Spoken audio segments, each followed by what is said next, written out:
Hi, friends. So, what the heck is petty cash? Well, petty cash is a small pool of money used for incidental expenses.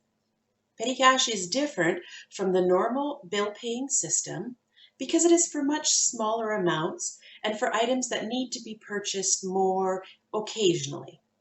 An example might include buying a couple of stamps at the post office or incidental office supplies that were somehow forgotten from the larger office supply order. Before you set up a petty cash fund for your nonprofit, it's a good idea to do a little bit of research. You're going to want to think about how much money will be made available in the petty cash fund.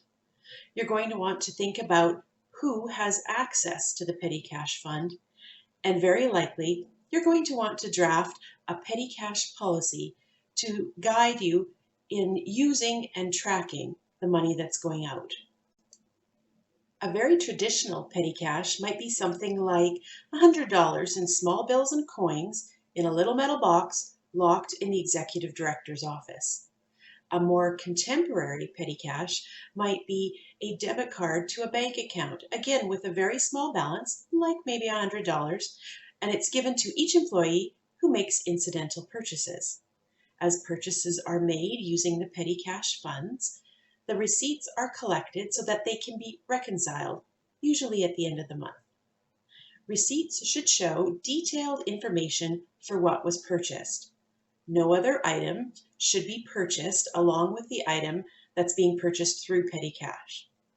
If using a debit card petty cash system, the receipt should show both the debit machine receipt and the till receipt, showing the itemized list of what was purchased and the tax breakdown.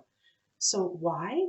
Well, depending on where your nonprofit is located, you can likely apply for a refund of some of the taxes that your nonprofit has paid. Check with your auditor.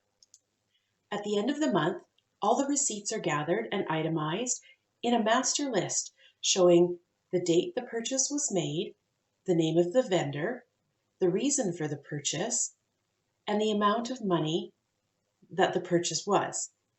The total spent when all of the receipts are added up needs to match the money that has gone out of the petty cash fund.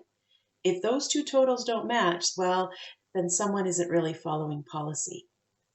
How your nonprofit replenishes its petty cash fund will depend on your accounting skill and your petty cash policy. A very traditional petty cash would be reconciled by issuing a check to the designated employee for the total amount spent for the month. That employee would then cash the check and put the bills and coin back into the petty cash box. A debit card petty cash system is a little different and would be reconciled by transferring funds from the central operating bank account to the small employee debit card petty cash account. Either way, the receipts would be kept for the auditor to review at the end of the year. I hope you found these ideas helpful. If you have a question, please leave a comment or send me a message. I'd love to help you out. Talk to you soon.